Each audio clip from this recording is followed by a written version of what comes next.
Thank you. Tonight, questions about a possible connection to the worst day in American history. Did an admitted con man turned informant tip authorities, including a state senator and a U.S. senator, to a threat against the World Trade Center? News Channel 5's Kathleen Walter is joining us with the results of a News Channel 5 investigation tonight. Kathleen.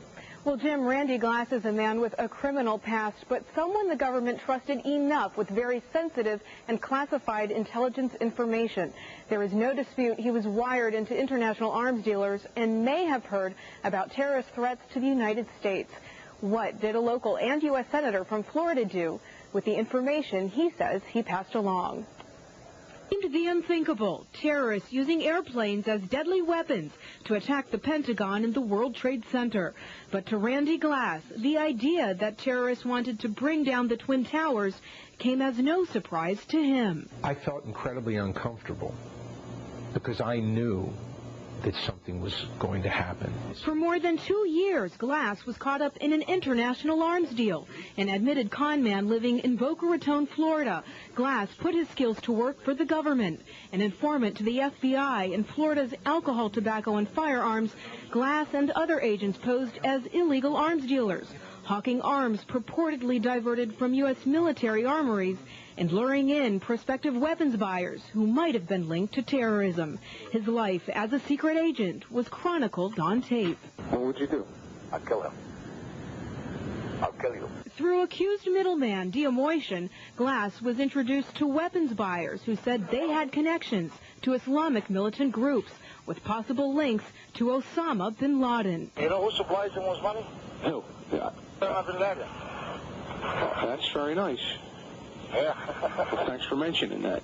Americans were the enemy, and that the purpose of obtaining these weapon systems and nuclear materials was to use against Americans. And Glass says threats against Americans didn't end there. I did know that there was a plan of attack on the United States, and the World Trade Center had been mentioned. But in the summer of 2001, Glass's undercover work came to an end. 3 months before September 11th, he reached out to Florida State Senator Ron Klein and told him about threats against national security. Klein says he doesn't recall any mention of World Trade Center threats. This is before September 11th and all that. Again, it was enough information for me to say I don't know exactly what to do with this other than to contact one of my federal colleagues. And so State Senator Ron Klein contacted the office of Florida Senator Bob Graham, the chair of the Senate Intelligence Committee. According to a Graham spokesperson, Jill Greenberg, caseworker Charlie Leon spoke with Glass last summer prior to September 11th. Glass claiming he had at least 6 conversations with the caseworker.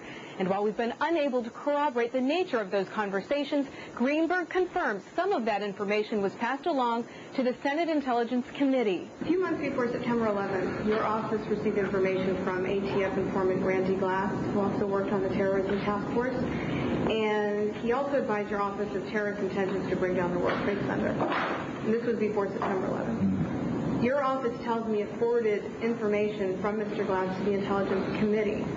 And my question is, why did no one from the committee follow up with Mr. Glass to pursue this? Well, because we, in turn, gave that information to the appropriate intelligence agency. We are an oversight and legislative agency. The actual operations of collection of information, interviewing possible sources, is the responsibility of the FBI if it's a domestic matter, or the CIA if it's foreign. And according to State Senator Klein, 3 weeks after he made initial contact with Senator Graham's office in the summer of 2001, staffers there confirmed to him Glass's information had been passed on to the intelligence community. They confirmed to you that they'd sent it along. Mm-hmm. They said to me that they had spoken, they had processed it through their office, and spoken to Randy, I believe is what they said, and they had processed it. I had a concern about that and a dozen other pieces of information which were emanating in the summer of 2001. So you did forward Mr. Glass's information along to whom?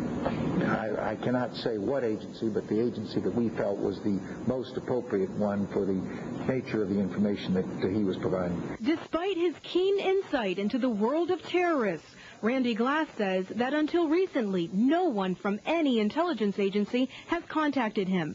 And since our interview with Senator Graham in Boca Raton last month, his office offered this clarification, that Mr. Glass did not provide any information to our office prior to September 11, 2001, that needed to be pursued by intelligence agencies. When I was interviewed in Boca Raton, I said that I did know of this individual and that he had been in touch with the Intelligence Committee, but I didn't indicate when that contact had taken place.